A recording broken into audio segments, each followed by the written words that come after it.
ಋತು ಪ್ರಕಾರ ಸೇರಬೇಕಂದ್ರೆ ಯಾವಾಗ ಚಳಿಗಾಲ ಇರುತ್ತೆ. ಚಳಿಗಾಲ ಅಂದರೆ ಯಾವಾಗ ಏನಪ್ಪ, ಅಕ್ಟೋಬರ್, ನವೆಂಬರ್, ಡಿಸೆಂಬರ್, ಜನವರಿವರೆಗೆ ನಿತ್ಯ ಸೇವನೆ ಮಾಡ್ಬೋದು, ಅಂದರೆ ದಿನ ಸೇರ್ಬೋದು. ಆವಾಗ ಬಾಡಿದು ಅಗ್ನಿ ಚೆನ್ನಾಗಿರುತ್ತೆ, ಅಂದರೆ ಡೈಜೆಷನ್ ಚೆನ್ನಾಗಿದೆ, ನಾವು ಏನು ತಿಂದ್ರೂ ಪೂರ್ತಿ ಜೀರ್ಣ ಆಗಿಬಿಡುತ್ತೆ. ಅವಾಗ ಚಳಿಗಾಲದಲ್ಲಿ ಅವಾಗ ಬಾಡಿನಲ್ಲಿ ಎನರ್ಜಿ ಜಾಸ್ತಿ ಇರುತ್ತೆ. ಅದರಲ್ಲಿ ಶರದ್ ಋತು ಇರುತ್ತೆ, ಹೇಮಂತ್ ಇರುತ್ತೆ, ಮತ್ತು ಶಿಶಿರ್ ಇರುತ್ತೆ, ವಸಂತ ಋತು ಹಾಫ್ ಪಾರ್ಟ್. ಅವಾಗ ಬಾಡಿನಲ್ಲಿ ಹೈ ಎನರ್ಜಿ ಇರುತ್ತೆ, ದಿನ ಸೇರ್ಬೋದು. ಬಟ್ ಯಾವಾಗ ಈ ಥರ ಸಮರ್ ಇದೆ, ಬೇಸಿಗೆ ಕಾಲ ಇದೆ, ಬೇಸಿಗೆ ಕಾಲದಲ್ಲಿ ಆಯುರ್ವೇದದಲ್ಲಿ ಹೇಳೋದೇನೆಂದರೆ 2 ದಿವಸಕ್ಕೆ ಒಂದ್ಸತಿ ಸೇರಿ. ಇವತ್ತು ಸೇರಿದ್ದೀರಾ, ನಾಳೆ ನಾಡಿದ್ದು ಗ್ಯಾಪ್ ಕೊಡಿ, ಆಮೇಲೆ ಸೇರಿ. ಯಾಕಂದರೆ ಇವಾಗ ಸ್ವಲ್ಪ ಬಾಡಿದು ಅಗ್ನಿ ಡೈಜೆಷನ್ ವೀಕ್ ಆಗಿದಿರುತ್ತೆ, ಎನರ್ಜಿ ಲೆವೆಲು ಕಡಿಮೆ ಆಗಿದಿರುತ್ತೆ. ಮಳೆಗಾಲ ಅಂದರೆ ಯಾವಾಗ ಸ್ವಲ್ಪ ಅರ್ಲಿ ಜುಲೈ ಆಗಸ್ಟ್ನಲ್ಲಿ ಈ ಟೈಮ್ನಲ್ಲಿ ಏನು ಮಾಡಬೇಕು, ವಾರಕ್ಕೆ ಒಂದ್ಸತಿ ಮಾತ್ರ ಸೇರ್ಬೇಕು. ಯಾಕಂದರೆ ಮಳೆಗಾಲದಲ್ಲಿ ವಾತ ಬಾಡಿಯಲ್ಲಿ ಆಲ್ರೆಡಿ ಅಗ್ರಿವೇಟೆಡ್ ಇರುತ್ತೆ.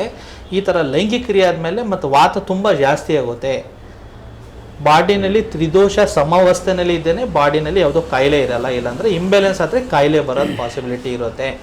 ಸೊ ಅದಕ್ಕೆ ಏನು ಹೇಳ್ತಾರೆ ಆಯುರ್ವೇದದಲ್ಲಿ ಏನಂದರೆ, ಚಳಿಗಾಲದಲ್ಲಿ ಡೈಲಿ, ಬೇಸಿಗೆ ಕಾಲದಲ್ಲಿ 2 ದಿವಸಕ್ಕೆ ಒಂದ್ಸತಿ, ಮಳೆಗಾಲದಲ್ಲಿ ವಾರಕ್ಕೆ ಒಂದ್ಸತಿ ಸೇರ್ಬೋದು. ಅದನ್ನು ಯಾರು ಯಂಗರ್ ಪಾಪ್ಯುಲೇಷನ್ ಬಗ್ಗೆ ಹೇಳ್ತಾ ಇದ್ದೀನಿ, ಯಾರು 50 ಒಳಗಡೆ ಇದ್ದಾರೆ.